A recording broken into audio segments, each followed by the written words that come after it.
Las últimas informaciones, los hechos más destacados, el pensamiento y la opinión de los protagonistas. Opinión y noticia, el periodismo para todos, es posible con la independencia y ética del comunicador. En Sucesos, las noticias y las voces de quienes las hicieron o son parte de ellas. Lo del país y del mundo, política y economía, lo social y del arte, el deporte, lo que usted espera saber cada semana. Opinión y noticia, porque interpretar y hacer entender lo que sucede es la razón de ser del periodismo. Con la conducción de Félix Narváez, empezamos.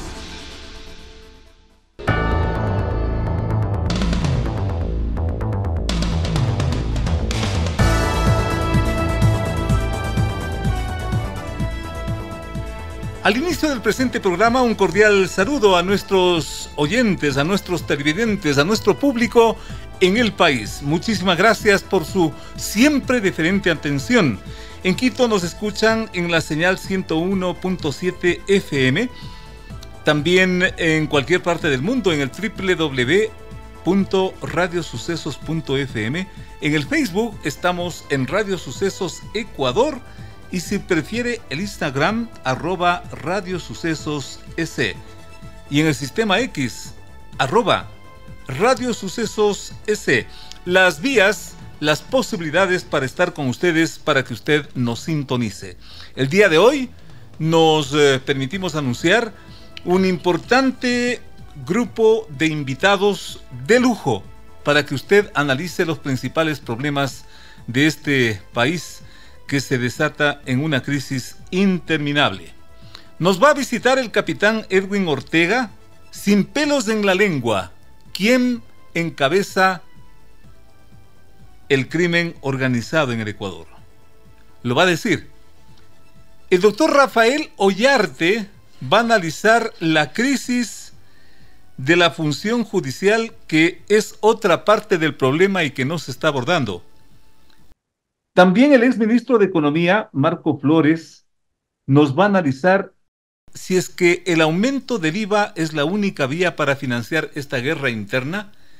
Y un invitado al cual les pido le pongan mucho ojo, el ex subteniente Alfredo Pin Guerrero, uno de los principales líderes del Taurazo, que está cumpliendo 37 años. Nos va a hacer revelaciones que no se han publicado en ninguna parte. Sé de lo que les estoy hablando. De eso y más, a partir de este momento. Bienvenidos. Las noticias han impactado en el país, en el mundo y en la ciudad. Sus protagonistas están en Sucesos para responder preguntas del periodismo profesional. Que el público saque sus propias conclusiones.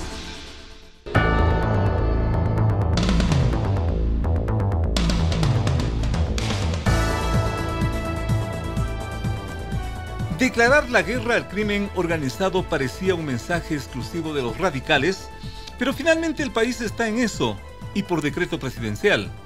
La declaratoria es un apoyo formal para que la fuerza pública, policías y militares operen sin reparos ante el crimen organizado y sus manifestaciones: el narcotráfico, la narcopolítica, el sicariato, la delincuencia.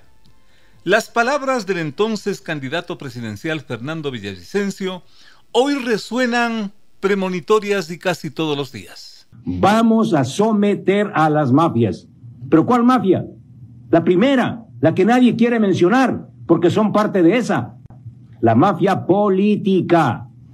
Porque la mafia política es la que permite y permitió que el narcotráfico incube en este país. Y abajo del narcotráfico están todas las formas de delitos. Todo el crimen organizado nace y se desprende del narcotráfico. Si queremos matar a la serpiente, vayan a cortar la cola los inútiles. Este candidato va a cortar la cabeza. Y la cabeza de la mafia es la mafia política. Y más de una voz dice y hasta asegura que a Don Villa lo mataron por hablar así.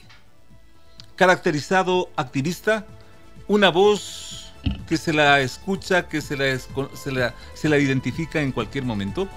El señor capitán Edwin Ortega actualmente líder de RUN, Renovación Unitaria Nacional, nos acompaña aquí en vivo con ustedes y para ustedes.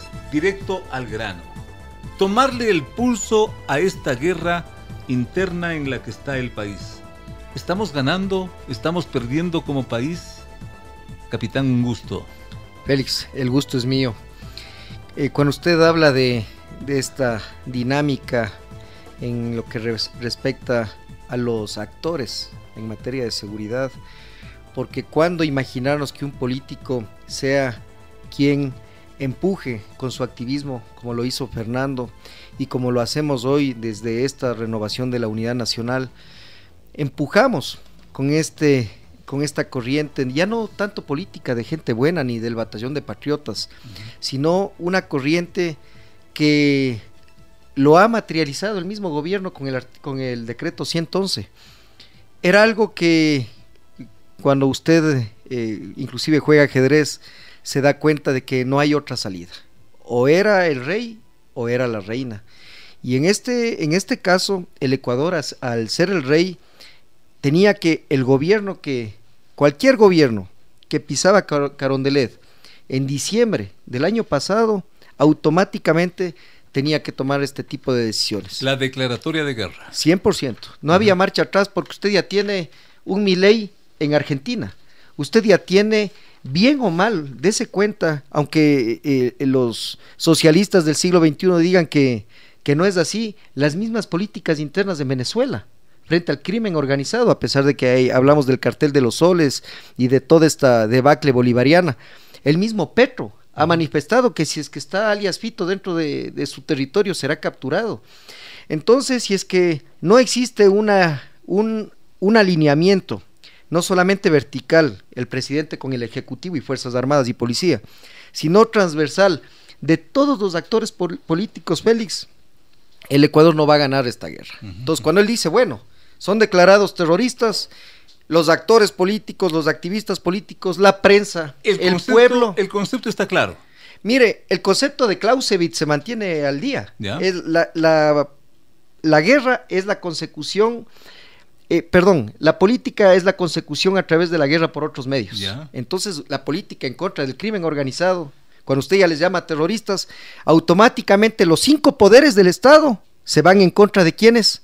De los que eran GDOs hasta hace una semana, Félix. El concepto clarísimo, pero los procedimientos tal vez es lo que le preocupa. Más bien los procedimientos, mire qué profesionales son nuestros policías y militares. Podremos ver un poco de Rulay, como se han autodenominado los castigos o estos grupos, ¿no? Entonces, ¿qué es lo que le preocupa, capitán? La justicia. Acaban de asesinar a un fiscal antes de ayer, Félix. Me ganó la pregunta. Sí, señor. Si el Poder Judicial, no con la Fiscalía, el Poder Judicial per se, con un señor, entre comillas, ya no la banda del señor Wilman Terán, que está preso por metástasis, sino con una judicatura transparente, con una justicia en donde no se preocupe el señor Saquicela de alinearle los planetas que él maneja para reelegirse, nosotros vamos a tener al fin una justicia que falle en contra de los... El problema entonces es la función judicial. El problema es la función judicial, tanto la parte administrativa, que lo maneja la judicatura, y tanto la parte ejecutiva, que lo manejan los jueces. Estando en este estado de guerra, valga la redundancia, ¿qué debería hacerse con la función judicial? Mañana mismo. Conciencia, concientizar. Oye, están matando fiscales, tú te vas a arriesgar, tú, señor juez de Manabí, en donde está el caso tuyo de tal mafioso, ¿te vas a arriesgar a fallar a favor del terrorista o te vas a arriesgar a fallar a favor del Estado de Derecho? Y el juez contesta, pero mi familia está en peligro, me están amenazando, me van a poner una bomba, me está esperando un sicario en la esquina. Le voy a ser sincero, Félix, todos los casos en los que son intimidados, en los que son maniatadas las decisiones de los jueces, son porque ellos de alguna manera prevén o se entienden entre las partes. De alguna manera, las mafias ya conocen cuál va a ser el proceder de ese juez. Si es que usted no conoce, yo quiero informarle a la ciudadanía que en Metástasis, escúcheme Félix, en Metástasis pronto, en las próximas semanas, se va a dar a conocer que en manos de Norero estaban inclusive ciertas claves para acceder al SADYE. Usted sabe cuál es el sistema judicial de los sorteos. Por favor, muy sencillito. Manejaban los sorteos de los jueces. ¿Ya? Ahí aparecen los Poma, ahí aparecen los Curipayo. Es una mafia. Entonces un juez, por más, y eso es importante, el día de hoy, con el 111, son blancos de guerra, blancos militares, Los jueces. los terroristas, que usted vea 21 ex GDOs, hoy 21 grupos terroristas en el listado del decreto 111 es una cosa, pero está claramente establecido, no en el 111, sino en el COIP. En el COIP se señala claramente a todos quienes contribuyan con el crimen organizado y las organizaciones narcoterroristas. No me gusta la pregunta que le quiero hacer, capitán, pero estamos en guerra, siguen cayendo los jueces, uno acaba de morir en Guayaquil, lo acaban de matar, pero los delincuentes los someten y al trote mar, y en pocos días libres. Estamos en guerra, mire, yo sí, y lo tengo que decir también, la actitud del jefe del Comando Conjunto del almirante Jaime Vela ha sido por demás patriota. No está dando el pecho a las balas del ministro de Defensa, no está dando el pecho a las balas la señora Palencia, está dando pecho a las balas del uniformado, que en este caso es del almirante Vela y todos los soldados que conforman las fuerzas de tarea. Cuando usted me dice estamos en guerra, yo le voy a ser muy honesto, me encantaría que todos estemos en guerra, que todos denunciemos como lo hacemos a diario la gran mayoría de patriotas en el Ecuador, pero Félix, aquí todavía hay grupos que piensan en los réditos que van a obtener no sé si será en el lavado de activos, si será sucumbiendo ante el miedo y el terror, no lo sé, pero el país, el paso que dio Noboa, mire, a pesar de que eventualmente seamos contendores en el 2025, tengo entendido que él se reelegirá, yo he confiado plenamente en ese 111. ¿Sabe qué es lo grave? Y esto va acorde a lo que usted señala. Lo grave es que él no logre definir, imagínese en el nivel que él se encuentra como presidente, no logre definir quién es el brazo político que apoya a estos grupos terroristas.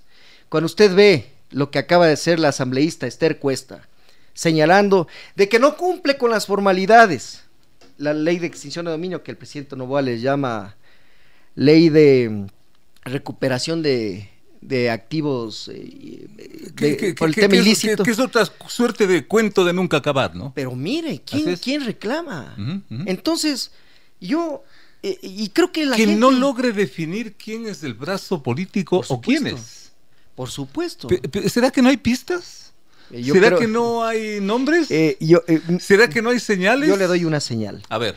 Cuando usted ve en los chats de Norero, y usted dice, yo puse $200,000 para liberar a Jorge Glass, ahí tiene, no una señal, ahí tiene un hecho pertinente en donde usted sabe que el juez Curipayo, quien ha fallado a favor de todos estos capos, ¿no? Desde la época de Rasquiña hasta ¿qué hace un ex? Yo más vale, voy a hacer aquí la de juez de abogado del diablo, Félix.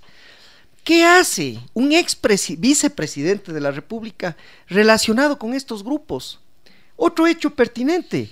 ¿Recuerde usted cuando el Mono Jojoy, antes de que en la operación Fénix, justamente, haya sido bombardeado su campamento y haya muerto antes de que lo ejecuten o lo elimine las fuerzas militares colombianas?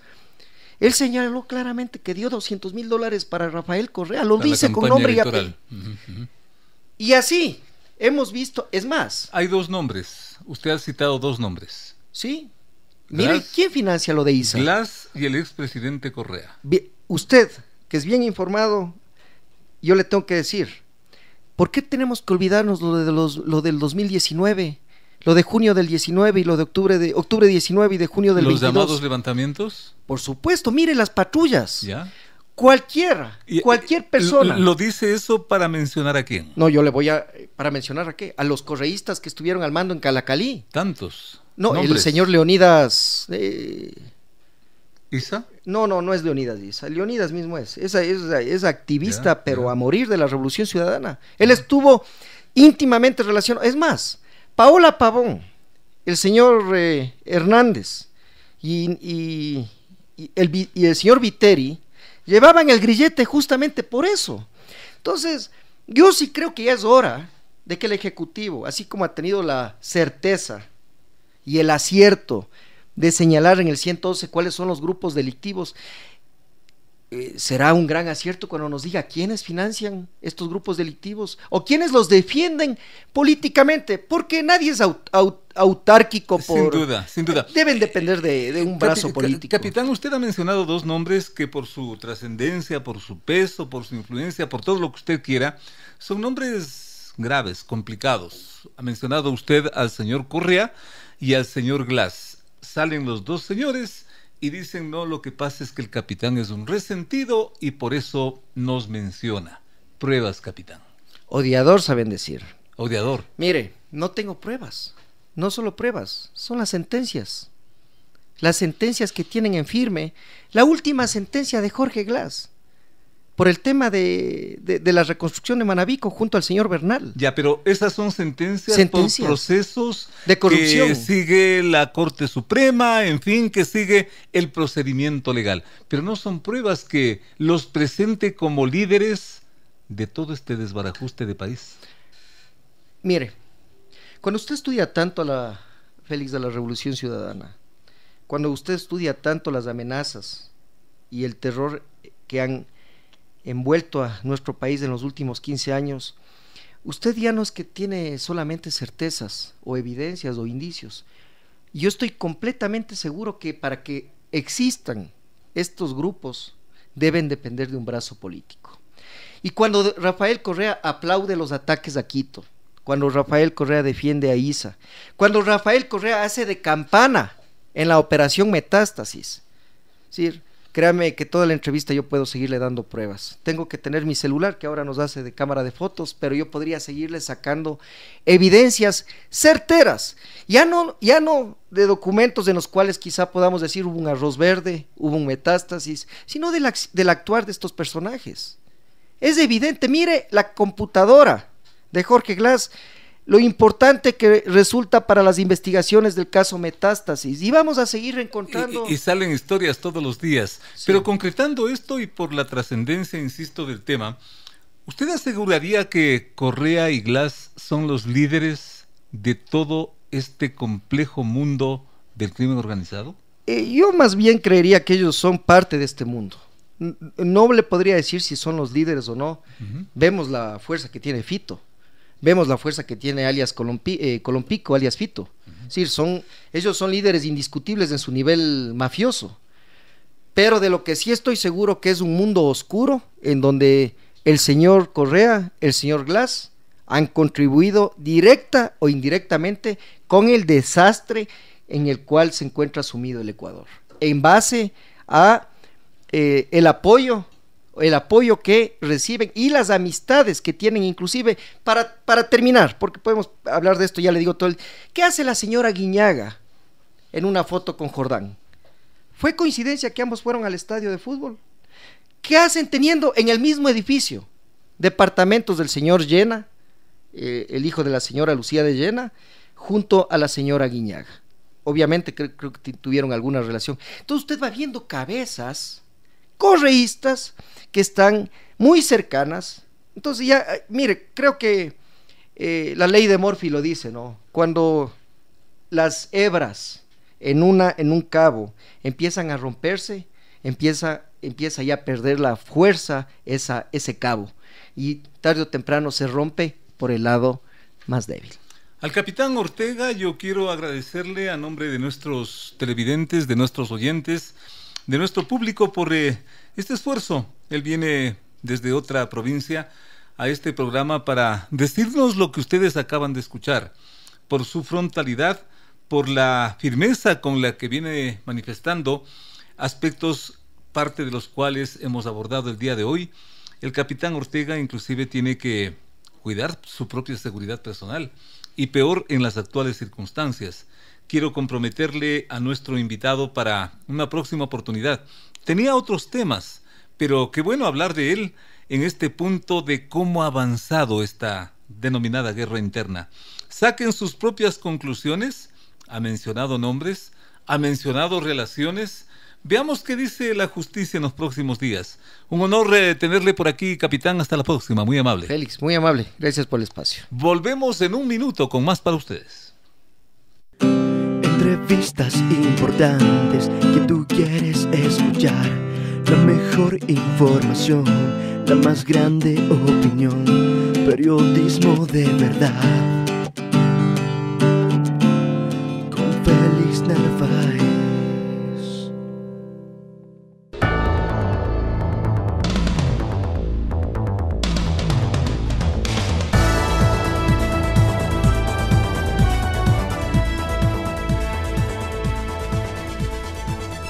Dos sospechosos están detenidos por el sangriento reciente asesinato del fiscal del Guayas, César Suárez Pilay. El magistrado fue acribillado por sicarios en el norte de Guayaquil y tramitaba casos complejos como la escandalosa toma por parte de pandilleros al set de TC Televisión del puerto principal. El día de su ejecución, hace pocas horas, el magistrado no había pedido resguardo policial para dirigirse a una audiencia telemática propia de su función. En el camino, lo acribillaron los sicarios que por lo visto sabían de su ruta y de sus movimientos.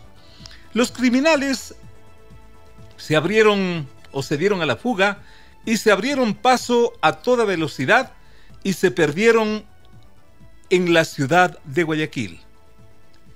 Pero los vínculos de estos asesinos los lleva a un escenario, a los Chone Killers, una de las 22 bandas criminales a las que el gobierno ha declarado la guerra. ¿Y por qué? Porque ese grupo tiene mucha influencia en un sector de Guayaquil a donde pertenecerían estos asesinos. La fiscal Diana Salazar hizo público su mensaje de indignación contra este nuevo crimen y ofreció que habrá investigaciones. Los grupos de delincuencia organizada, los criminales, los terroristas no detendrán nuestro compromiso con la sociedad ecuatoriana. Continuaremos con más fuerza y compromiso. Debemos tener claro que este hecho atroz trae consigo un mensaje para el trabajo que estamos cumpliendo desde la justicia en el Ecuador. Hacemos un llamado a las fuerzas del orden para garantizar la seguridad de quienes nos encontramos en el cumplimiento de nuestras funciones y al Consejo de la Judicatura para que autorice que las audiencias que conoce la UNIDOT se desarrollen de manera telemática, de forma que podamos alcanzar los objetivos que nos hemos planteado. A nombre del gobierno también hablaron los ministros de Defensa y del Interior, solidarizándose con la familia del fiscal asesinado. Este asesinato se registró al día siguiente de la extradición del capturado en Panamá, Daniel Salcedo.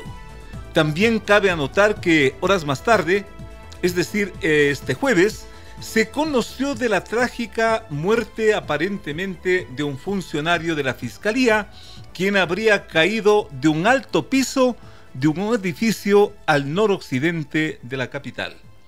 Con todos estos antecedentes nos honra con su presencia el doctor Rafael Ollarte, constitucionalista, jurista de este país, conocedor de todo lo que significa el mundo jurídico en el cual nos desenvolvemos.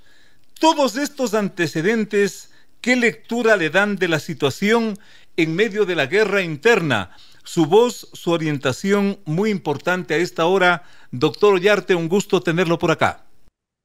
Don Félix, siempre un placer y un privilegio estar con usted y con todos los amigos de Radio Sucesos. Muy gentil.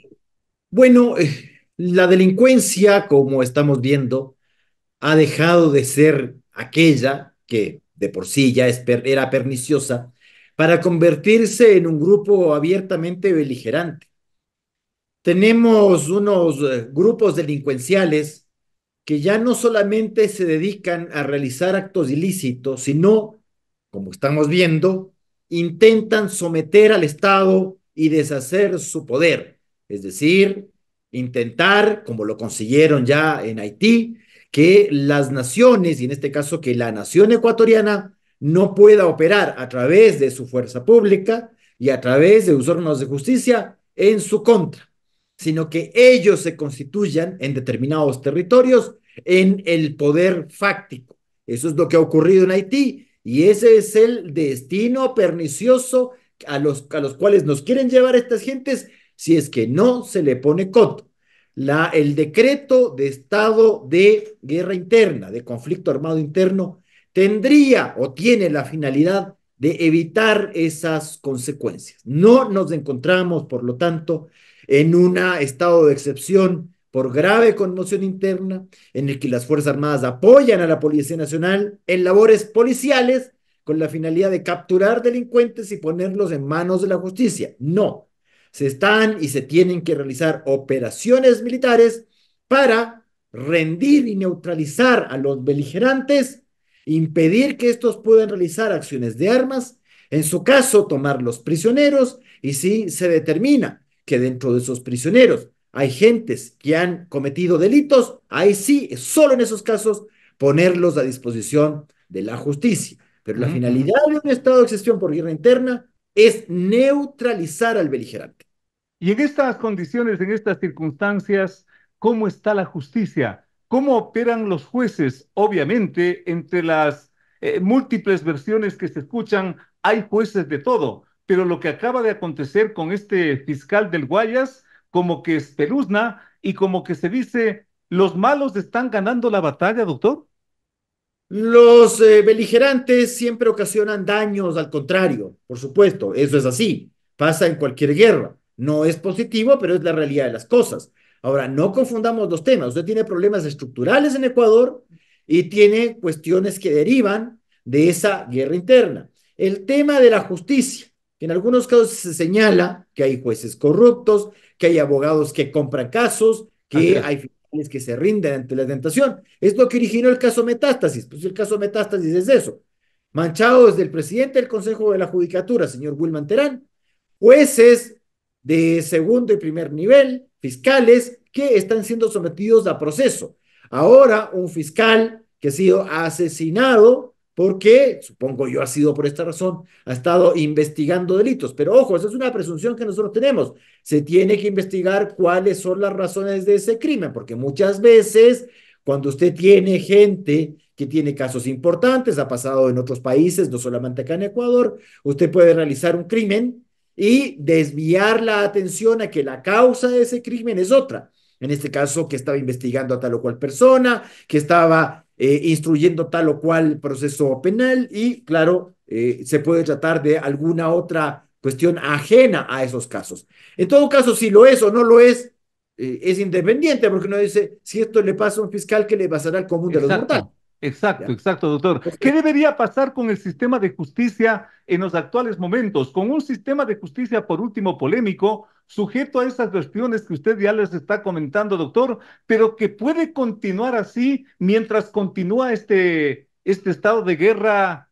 en el resto de la sociedad, doctor Ollarte. el 9 o 10 de enero, el presidente de la República, a través del viceministro Torres, presentaba unas preguntas ante la Corte Constitucional, un segundo paquete, ahora sí con enmiendas constitucionales.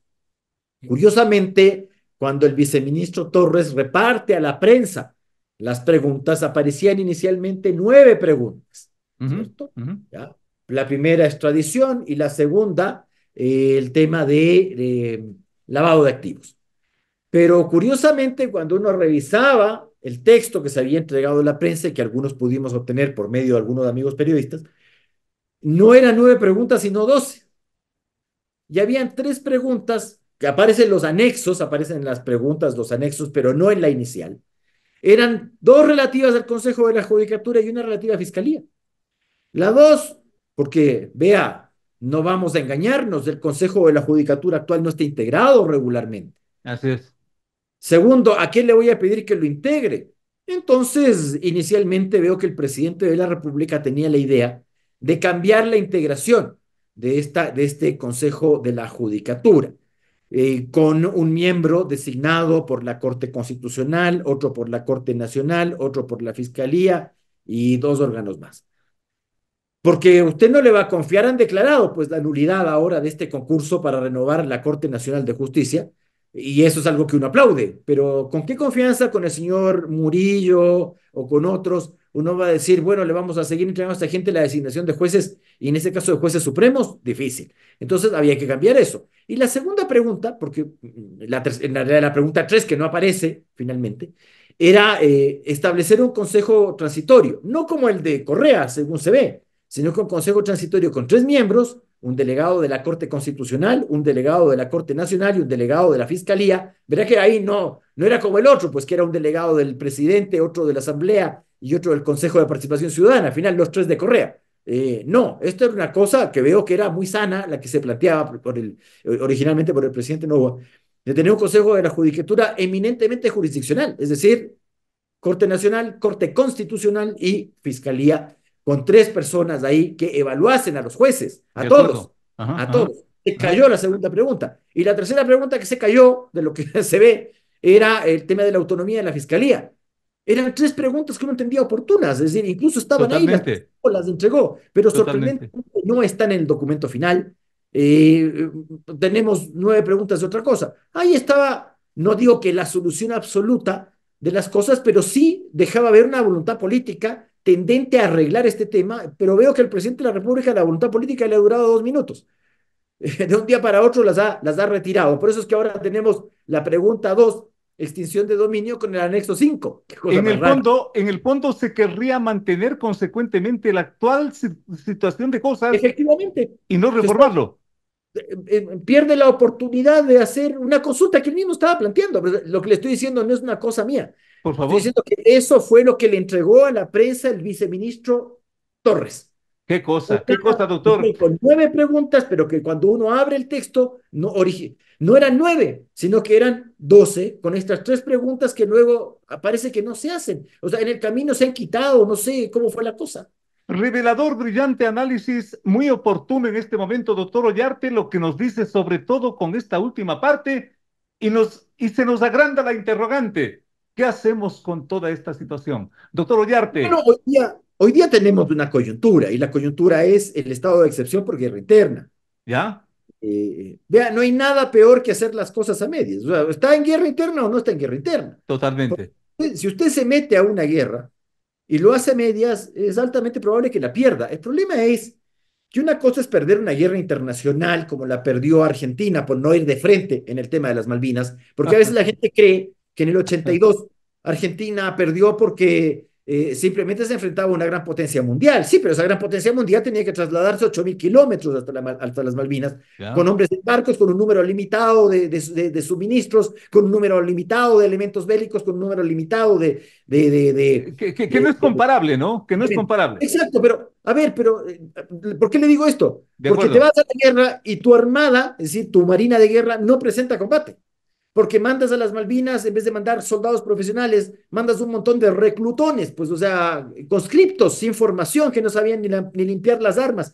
¿Por qué? Porque Argentina pensó, el gobierno militar argentino pensó que era cosa de poner ahí unos colimbas, unos conscriptos, y que Gran Bretaña no iba a hacer nada. Y cuando se te venía la flota encima, no hiciste nada, perdiste la guerra por no dar la guerra de frentón. Claro, Aplicando al caso ecuatoriano significaría que estamos perdiendo o matando el tiempo nomás, doctor. pero es que aquí hay una dificultad más grande. ¿Cuál? Argentina pierde la guerra y pierde irremediablemente las Malvinas, pero Argentina sigue existiendo. Claro, Eso es lo que pasa cuando usted pierde una guerra internacional. La derrota es costosísima, no hay nada peor que una derrota. Pero totalmente. si usted es derrotado por delincuentes internos, que no es que como clásicamente ocurría en las revoluciones o en las guerras civiles, un bando quiere llegar a Carondelet y tomarse el poder, porque hay gente que te dice, pero ¿qué guerra? ¿Quién se quiere tomar el poder en Carondelet? Pero es que estos gallos no es que quieren tomarse Carondelet y ponerse la banda presidencial. Estos gallos quieren que el poder no sirva, que el poder sea una fantasía. Haití es el ejemplo de eso. Pero si es que en Haití quien gobierna los territorios haitianos son las bandas delincuenciales. O sea, usted ve un Haití en el mapa que tiene bandera y que tiene provincias o departamentos, como llaman ellos. Totalmente, Pero totalmente. una cosa es que uno diga la provincia del Guayas, la provincia de Santa Elena y la provincia de Los Ríos. Pero el territorio en realidad no está repartido entre Guayas, Los Ríos y Santa Elena, Pichincha y Cotopaxi, sino dónde están los tiguerones, cuál es el territorio de los R7, cuál es el territorio de los no sé cuánto, cuál es el territorio de los... O sea, usted tiene aquí 27 bandos disputados de territorio. Lo que usted... En ellos ¿Ya? que ahí no haya Estado, que ahí no haya poder, que usted tenga un presidente con banda presidencial, pero que no mande a nadie, que usted tenga policía, pero que la policía no pueda hacer nada, que usted tenga ejército, pero ese ejército sea nulo, que tenga jueces, pero esos jueces no juzguen, porque al final el que juzga es el de la banda delincuencial. Eso es lo que le pasa a Haití. Perdiste la guerra contra la delincuencia, no lo trataste de frentón como un beligerante y resulta que pierdes la guerra y pierdes el país. Haití es un país perdido, que hoy día ruega de rodillas asistencia internacional, que ruega que le envíen fuerzas militares y tal como los ecuatorianos no tenemos ninguna disposición de ir a morir en Haití. Los haitianos, los brasileños, los nicaragüenses o los costarricenses no tienen ninguna ganas de venirse a morir acá, pero hay diferencias. Ecuador, isla no es. Entonces, por eso es que hay países que han manifestado preocupación. Estados Unidos, Argentina, muchas gracias, señora Bullrich, de decirte, yo te colaboro con lo que tú me pides. ¿Quieres tropas? ¿Quieres elementos de combate? Así es. Tal. Dime, porque yo tampoco quiero, porque como Ecuador no es una isla, si es que Ecuador se lo toman los delincuentes, claro que eso nos afecta a nosotros, pero también nos afectarán los argentinos, los bolivianos, los que sean. Totalmente. Sí, pero si los ecuatorianos no nos defendemos a nosotros mismos, no estemos pidiendo que nos venga a defender otro. Pues ya, otra vez más, si ya acaso no tenemos experiencia, ¿quién nos ayudó el 41? Rogando el 41, porque aquí hablamos del irrito protocolo Río de Janeiro, pero ¿quién estaba rogando en noviembre, diciembre del año 41, que en la reunión de consulta de Río de Janeiro se ponga fin al litigio peruano-ecuatoriano? ¿Quiénes? Nosotros. Nosotros tenemos que salir de aquí con un tratado, aquí. Y claro, cuando ya se firmó el tratado, comenzamos a lamentarnos de por qué el tratado era así, tan perniciosos con el Ecuador. Es que eso, no hacemos nada para defendernos y luego nos quejamos. Lo que usted teme es que podamos perder esta guerra, doctor. Pero es que no es que temo, es que me da terror que eso pase. Usted se doctor, imagina. Muy amable. Sí, o sea, a ver, es que en Haití, vea, tenían un presidente de la República, el presidente Moïse, Jovenel Moïse, y le entraron a matar en el Palacio de Gobierno. Así o sea, fue, así fue. Entraron delincuentes y le mataron al presidente.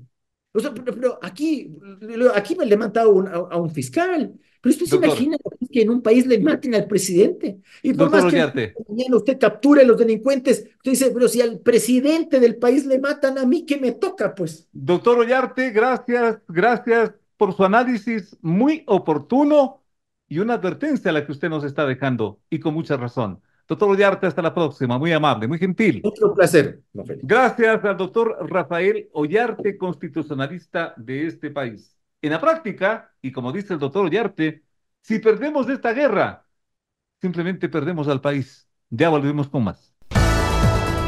De 8 a 9, con el periodista Félix Narváez, otro aporte de Radio Sucesos a la opinión libre y enterada del oyente.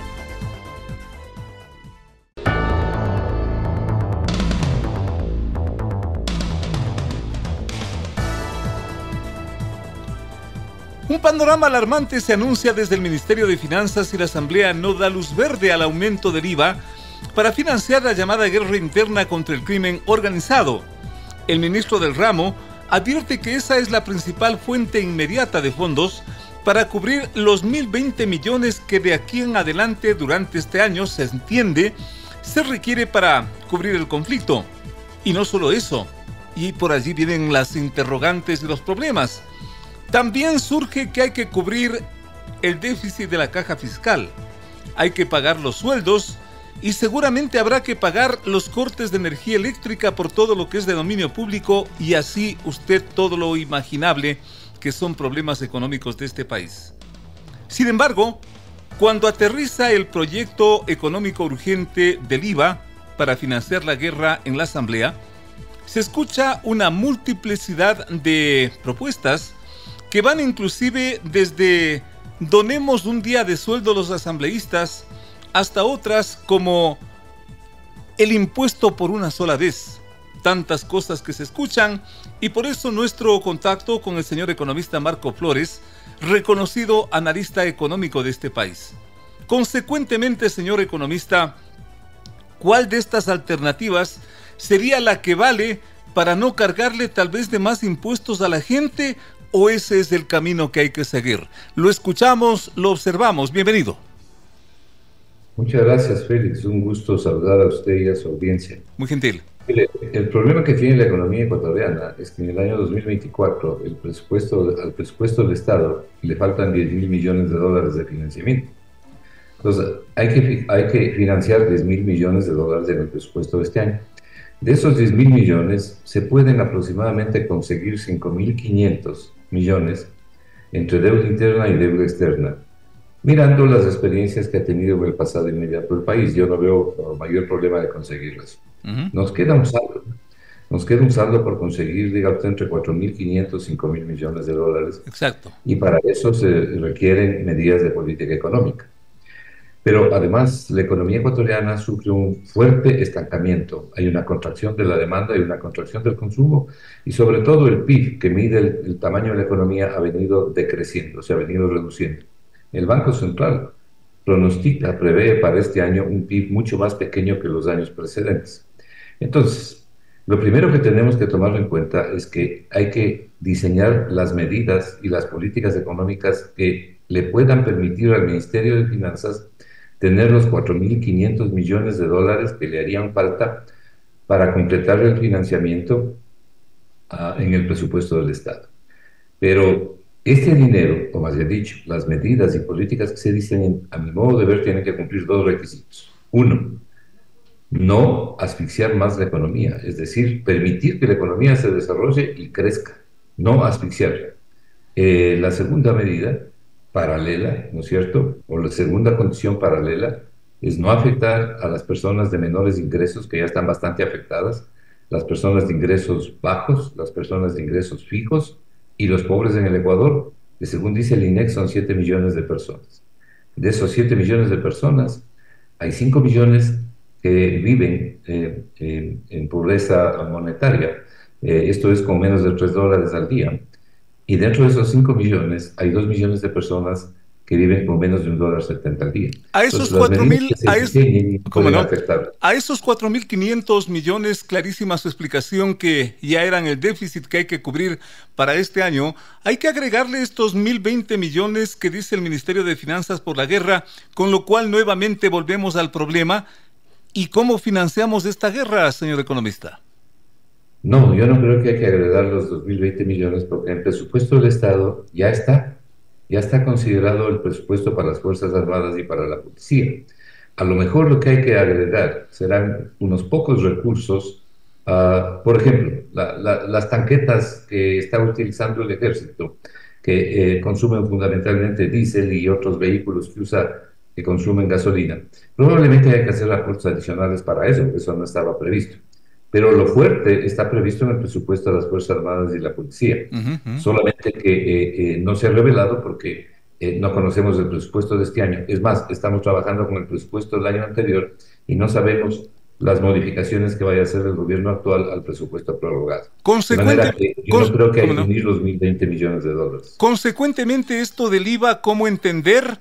¿Qué prioridad hay que darle o hay que cambiarle por otra ruta, señor economista?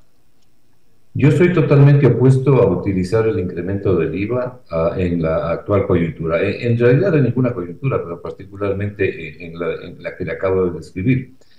Y brevemente le digo las razones, ¿no? Yo, luego que terminemos este conversatorio, le voy a enviar un trabajo que escribí sobre este tema justamente. Muy amable. En definitiva, esto se resume a lo siguiente. Mire, el IVA es el impuesto más regresivo que hay.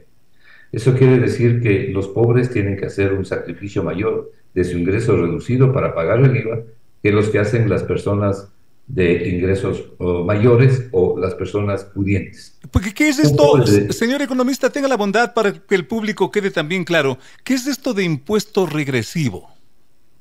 Que afecta más a los que menos tienen. ¿Ya? En este ¿Pero caso, cómo? Afecta más a los pobres. ¿Cómo se presenta? ¿Cómo opera? ¿Cómo funciona? Le voy a poner un ejemplo. Por favor. Supóngase que personas entran a comprar un escritorio o una mesa Ujú. en un almacén. La una gana $500 y la otra gana $5.000. Ambos tienen que pagar el mismo IVA. Si la mesa vale $100, ambos tienen que pagar $12. Pero la persona que gana menos, que gana $500, tiene que hacer un esfuerzo mayor porque está sacando $12 de 500. El otro, que gana $5.000, hace un esfuerzo menor porque está sacando $12 de 5.000. De acuerdo. Entonces, es evidente que es un impuesto regresivo que afecta más a la gente que menos dinero tiene. Pero Y también se ha dado la explicación economista de que hay productos que no van a ser gravados y consecuentemente no van a golpear más a la gente. ¿Por qué se alarma, se dice el público? eso es falso. ¿Ya? Eso es falso. ¿Por qué? Y es económicamente falso. Y le explico por qué. Por favor. En realidad, hay varios productos, sobre todo los productos de primera necesidad, las medicinas, Exacto. las atenciones médicas que no están grabados con el IVA. Exacto. Pero lo que ocurre es que esos productos sí son afectados vía costos de producción. Ya. Le voy a poner así mismo un ejemplo para comprenderlo de manera más sencilla. Por ejemplo, una cubeta de huevos, ¿no? Que uno compra en el mercado, en el supermercado, en fin. Esa cubeta está en un cartón donde hay 12 huevos. Ok, los huevos no van a pagar IVA. La compra de los huevos no va a pagar IVA. Pero el cartón va a subir de precio por incremento del IVA. Ya. Las etiquetas van a subir de precio. La tinta para identificar va a subir de precio. La persona que está encargada de poner los huevos en la cubeta va a presionar por mayores salarios porque le ha subido el costo de la vida. El alimento para las gallinas va a subir de precio y así. Y luego usted tiene también otro insumo que es el transporte, porque los huevos no llegan al supermercado caminando, De acuerdo. sino que son transportados. Ujú. Y el incremento del IVA también rige para las gasolinas. Hay que pagar un IVA mayor sobre gasolinas. Entonces, estos insumos en definitiva son los costos de producción de un producto final. Si usted sube los insumos, aunque no sube el IVA, lo que está subiendo es el precio final, el precio de venta. Ujú. Y desde esa perspectiva, la teoría económica es bien clara. Este es un impuesto regresivo que, aparte de las exoneraciones que se puedan dar, como en efecto las hay en el caso del Ecuador, sobre el monto del IVA, en este caso el 12%, en cambio no se puede controlar los costos de producción y al elevar los costos de producción sube el precio de venta. Sin embargo, el señor ministro de Finanzas nos dice que si no se aprueba el IVA, se nos viene el mundo encima, no hay cómo pagar al sector público y hasta la dolarización, se sugiere, entraría en riesgo. Hay que aprobar, sea o no sea el IVA, señor economista.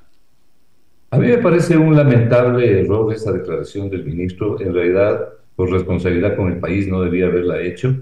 No puede un funcionario público, y menos el ministro de Finanzas, pronosticar el apocalipsis si la Asamblea no hace lo que él quiere. Pero es que además no tiene sustento, porque nadie le está diciendo que no le van a dar el dinero. Lo que le está diciendo la Asamblea y lo que le estamos diciendo varios analistas, usted puede tener no solo ese dinero, sino una cantidad superior, pero no por la vía del IVA. Lo que no ha dicho el ministro de Finanzas, y esto es obvio, cualquier persona que esté vinculada a la academia le va a verificar, él lo que tiene es un acuerdo con el Fondo Monetario Internacional que le exige al Ecuador subir el IVA. Y eso es el todo, en eso se resume todo.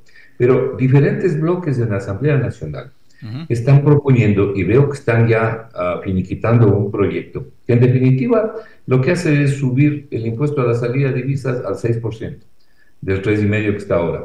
Porque el señor Lasso, en medio de la ruina fiscal, bajó este impuesto del 5% al 3,5%, y eso le costó al país $400 millones de ese diferencial. Si usted le sube del 3,5% que está ahora al 6%, que veo que es la propuesta, el incremento que va a recibir el gobierno es $500 millones. Eso quiere decir que en un año, por vía de este impuesto, el gobierno va a recibir más o menos entre 1.500 y 1.600 millones de dólares. Es lógico que hay que hacer eso en medio de una situación como la que se está viviendo. Pero además, el subir ese impuesto no le afecta a la inversión. No es verdad que afecte a la inversión ni nacional ni internacional. El SRI tiene en su página web colgada una información con varias páginas donde están las exenciones al impuesto a la salida de divisas. Todo lo que tiene que ver con la inversión está exento desde el día 1, pero además el Ecuador necesita ahora. Y he visto que la propuesta que maneja la Asamblea es además poner un impuesto a las grandes ganancias. Asimismo, el SDI en su página web tiene un listado de 1.000 empresas y personas naturales que han generado grandes ganancias en el año 2022, que es el último año. Las grandes ganancias se originan en ventas superiores a 25 millones de dólares. Entonces, lo que está diciendo la Asamblea es: vamos a poner una contribución especial en medio de la crisis, más que por la guerra, por la crisis fiscal brutal que tiene el presupuesto del Estado. Vamos a poner una contribución de 2 años, una contribución temporal, para que quienes más han ganado colaboren con una cantidad de dinero que tiene que estar en relación a las utilidades netas. Ahí están los bancos, y no solamente deben estar los bancos, tienen que estar todos quienes han ganado, han tenido grandes ganancias, incluso durante la pandemia. Eso es simplemente justo. Usted no le puede pasar la factura a la gente pobre, a los jubilados, a la gente de menores ingresos. Entonces, la economía, Félix, es una ciencia que se asienta en bases morales, en bases éticas, y que busca el bien común. Entonces, usted tiene que definir y discernir las políticas económicas tratando de buscar equidad y no perjudicar a la gente de menores ingresos. En suma y en la práctica... Me parece que es una propuesta adecuada y le daría al presupuesto del Estado, con todo el paquete que está manejando la Asamblea, más dinero. Hay otras cosas adicionales que se pueden hacer. Lo cual es más dinero que subir el IVA a 3 puntos, que no le da más de 1.300 millones de dólares. Estas dos alternativas que usted ha analizado y quizás anunciado, de alguna forma, ¿cuánto le producirían en una cifra redonda al país, al gobierno? Bueno, no es que las he anunciado, yo las he escuchado de asambleístas y he leído la propuesta. Como le acabo de decir, solo el impuesto a la salida de divisas le daría al país, adicionalmente a lo que ya le está dando con el 3,5%, pasarlo del 3,5% al 6%, ese incremento le daría al país 500 millones de dólares adicionales. De acuerdo. En el año le daría 1.500 millones de dólares. ¿Y la otra? El impuesto, esta contribución especial, llamémosla así, de carácter temporal por 2 años, le daría al menos 600 millones de dólares adicionales. ¿Al año? Al año, sí, al año. 1.200 millones en los 2 años. Grandes ganancias. Yo, por ejemplo, no estoy de acuerdo en generar aquí un impuesto al patrimonio. No, aquí lo que hay que tener cuidado son las dos premisas con las que partimos de este análisis, ¿no? No afectar el crecimiento de la economía, la recuperación de la economía, y tampoco afectar a la gente de menores ingresos y a los pobres. Déjeme decirle algo respecto del IVA. Muy cortito, tenga la bondad. A ver, el IVA es un impuesto directo al consumo. ¿Ya? Usted mira el Producto Interno Bruto del Ecuador, el 80% del PIB es consumo. Y dentro de eso, el 65%, de todo el 100%, el 65% es el consumo de los hogares, de las familias. Mire, si no hubiera sido por los 5.300 millones de dólares que han venido enviando los migrantes al Ecuador, el consumo de la gente pobre hubiera colapsado con graves consecuencias para el país. Es el segundo rubro de ingresos para el país. Entonces, usted no puede poner, si es que quiere obrar de manera técnica, no puede poner un impuesto al consumo cuando tiene una economía en franca contracción. Totalmente. Porque le va a impactar al consumo, que es más bien lo que debe impulsar. No hay fuerza más poderosa en la economía que la demanda, que el crecimiento de la demanda para impulsar la producción, porque entonces los productores, cuando ven que hay una demanda efectiva en crecimiento, deciden producir más. Si no, ¿para qué van a producir más si no tienen a quién vender? Señor economista, estas son las cosas que se pueden señalar. Agradecerle a nombre de nuestro público por este análisis tan claro, yo diría hasta sencillo, con lo cual nos queda claro, el IVA no es la única vía. Hay la posibilidad de hacerlo sin afectar el bolsillo de la gente. Hasta la próxima, señor economista. Muchísimas gracias. Un gusto. Muy amable. Gracias. Muchas gracias al economista Marco Flores, analista económico. Llegó el fin de semana y tú te puedes informar con periodismo independiente, el que le gusta a nuestra gente. Es opinión.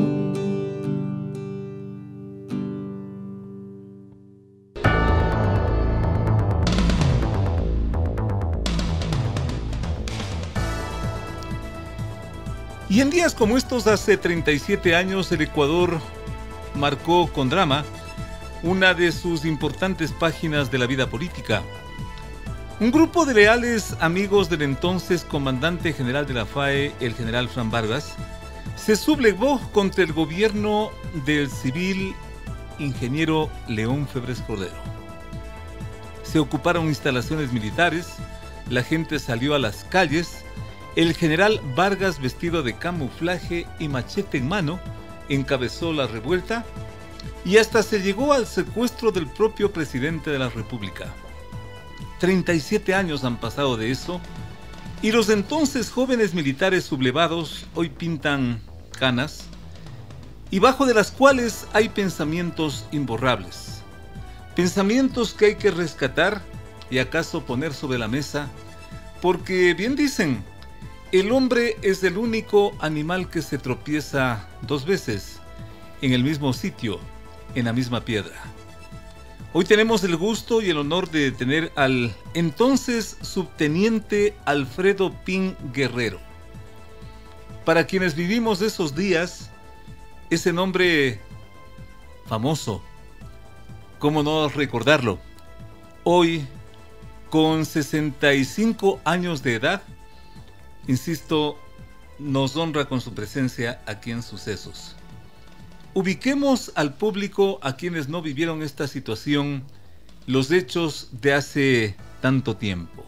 ¿Qué fue lo que desató ese levantamiento? Alfredo, un gusto tenerle por acá. El gusto es mío, Félix. Gracias por esta cordial invitación. Efectivamente, hablamos de 37 años y los recuerdos vienen a mi mente. ¿Qué fue lo que desató el problema?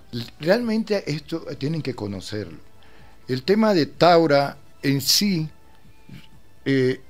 mi general Vargas, la libertad de él, fue prácticamente la gota que derramó el vaso. ¿Por qué? Porque Taura veníamos ya viviendo lo que pasó en Manta.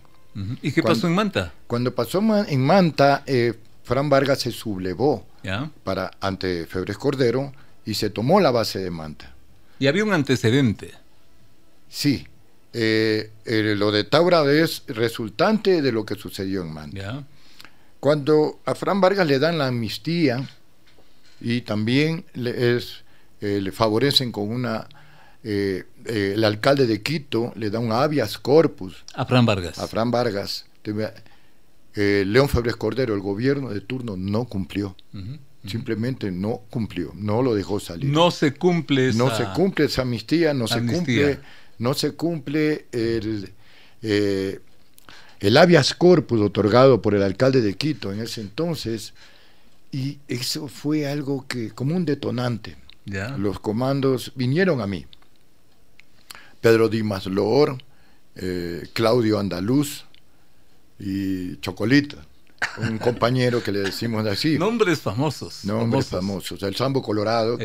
Colorado. Pedro Dimas. Y también se acercaron pues Ángel Morán y me dijeron, mi teniente, tenemos que hacer algo. ¿Usted al frente? Yo era el comandante de ellos. ¿De acuerdo? Entonces le viene a uno esa rabia, ¿ya?, de que al comandante general de la Fuerza Aérea le nieguen una amnistía. Ya el ejército había entrado a la base de Quito, habían muerto 7 soldados nuestros y nadie dijo nada. Estuvo bien. Febres Cordero no dijo nada, atropellaron a Fran Vargas, no le cumplieron lo que Charlie Pareja le había prometido, nos engañaron a todos, porque la base de Taura estaba apoyando a Fran Vargas. Pero ahí llega un elemento, un sujeto, en ese entonces teniente coronel Patricio González, que ascendió justamente por esas fechas a coronel, y le traiciona a Vargas. Le traiciona a Vargas porque toda la base estaba levantada en favor de Fran Vargas en los sucesos de Manta. Tal es así que oficiales como Jarrín, Carrera, Cuesta, levantaron los aviones.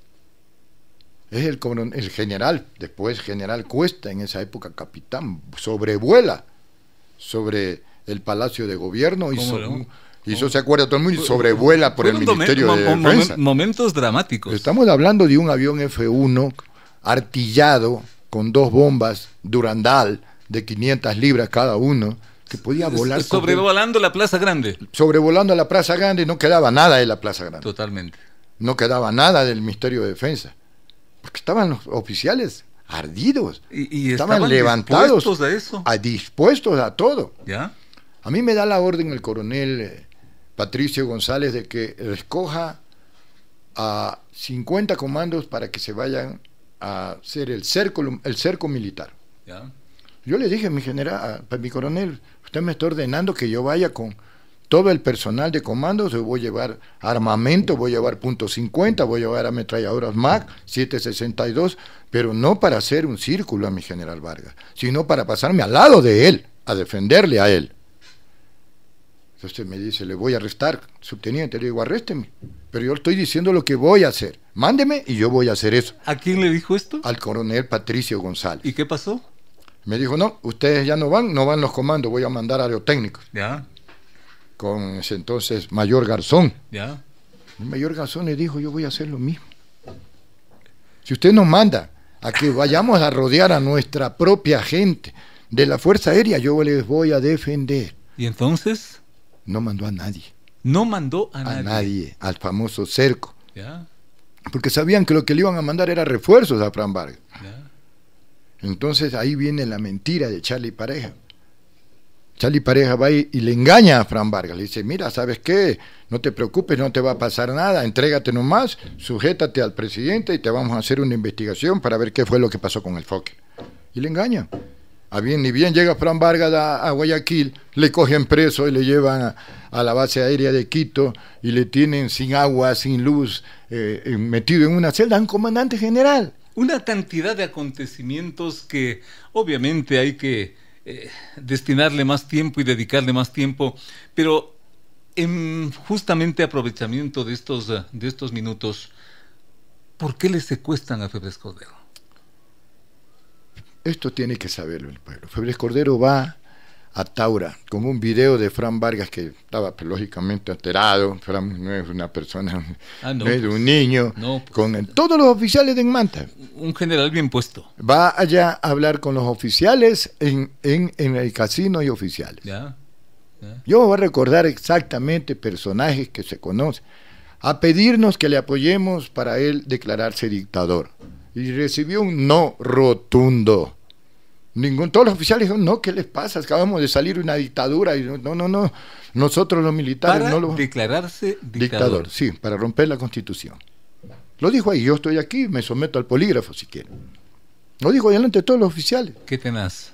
Viene el teniente, capitán, ya iba a ascender a capitán, Nelson Suárez Cuello. Y le dice, porque lo conoce, porque Nelson Suárez era campeón, triple campeón de saltos ornamentales, campeón sudamericano de saltos ornamentales. Y León, pues con su hija nadadora, lo conocía a Nelson. Y claro, me conocía a mí también, porque yo también era nadador.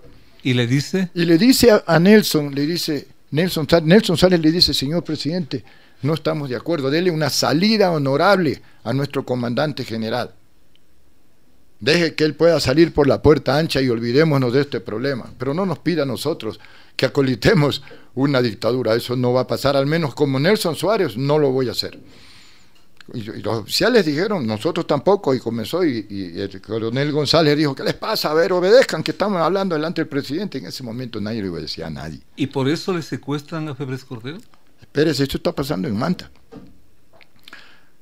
Cuando pasan los meses con Vargas encerrado, nosotros nos pusimos en contacto con él. Dimas Lor se disfrazó de mujer y fue a verlo allá. ¡Qué locura! Henry Peña lo espera afuera. Y ahí le da la disposición a Miriam y le dice, coordina con los comandos. Ellos saben lo que van a hacer. Y así empieza todo. Hablamos con todos los oficiales. No es mentira. Yo era subteniente, habían 123 oficiales en Taura, desde el coronel al último oficial, y yo era el número 122. A mí me dan la orden de que secuestremos a Febres Cordero. ¿Y usted la cumple? Sí, Conversé con los comandos, los reuní en el patio y les dije si estaban de acuerdo, y los comandos estuvieron de acuerdo para hacer el ya conocido Taurazo. Y hablamos con Manta, hablamos con Salinas, con la base de Fuerzas Especiales, y comenzamos a hablar con los comandantes de escuadrones, con todos los oficiales. Eso lo sabía todo el mundo. Se organizó el plan. Se organizó el plan.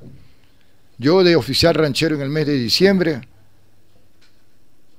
converso con políticos de Guayaquil, porque me contactaron específicamente la familia Bucarán. Y les cuenta. Y les decimos lo que va a pasar. ¿Y? Celio Romero, el abogado de mi general Vargas, se pone en contacto con nosotros y nos dice que inclusive han hablado con la embajada americana, algo que no es verdad.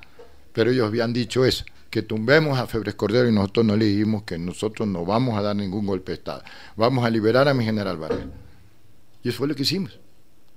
Pero una semana antes ya todo se sabía. Yeah. Entonces a mí me llega un radiograma de Quito para que me presente en la base aérea, porque yo soy el más antiguo del equipo de asalto libre de la Fuerza Aérea. Me presento en Quito. Me acuerdo, nunca me voy a olvidar. Eso iba a pasar el viernes. Yo llegué el día martes a Quito, estuve martes, miércoles, el jueves, y ya el viernes tenía que retornar a presentarme a Taura. Pero el suboficial Edison Cruz me dice: no hemos firmado todavía los cuadros y se tiene que quedar un día más mi comando. Yo hablo por teléfono, no había celulares en ese entonces, con Dimas Lori y con Henry Peña, y le digo: no se hace. Tarde mi comando, me dijo. Nada va a impedir que lo que pasa mañana. Nada nos detiene. Nada, pero ya ahorita los oficiales dijeron: no, ya no. ¿Sabe qué hermoso relato nos está usted haciendo, subteniente. Yo le quiero pedir un favor. Sí. En función de este material y de este contenido que me parece brillante, y pidiendo también a nuestro público lo siguiente. Quedemos en este punto. ¿Le parece?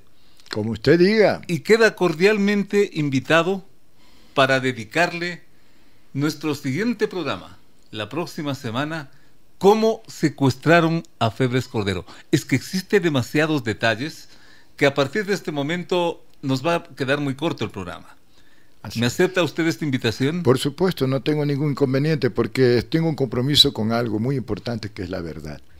Se tiene que saber la verdad. Los nombres de los oficiales que nos dieron la espalda. Bueno, hemos llegado al punto crítico de su relato.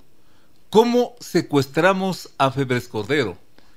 Muchos detalles hay que contarle al público al cumplirse los 37 años del Taurazo. El subteniente Alfredo Pin Guerrero se compromete la próxima semana, y yo también dejo todo para estar nuevamente aquí y continuar con este relato histórico. Muchas cosas que se desconocen de aquello. Lo esperamos la próxima semana. ¿Cómo no? Ahí les relato cómo se secuestró y se planeó primero el secuestro de León Febres Cordero, y la tosudez del mando, que sí sabía lo que iba a pasar. Con ese tema que ya está propuesto y ese anuncio, agradecemos la presencia de Alfredo Pin Guerrero. Miren ustedes, no quiero desaprovechar eso, invitarles muy cordialmente la próxima semana a sintonizarnos para continuar con esta historia y que sepan ustedes la verdad, lo fundamental. Dios mediante, hasta la próxima semana. Las opiniones vertidas en este espacio por la producción y dirección del programa son de exclusiva responsabilidad de sus autores y de quienes intervienen en ellos. Los personajes, los hechos, las noticias, todo tratado con independencia y objetividad. Otro aporte de Radio Sucesos para que usted se forme la mejor opinión. Volveremos el próximo sábado de 8 a 9 con Félix Narváez.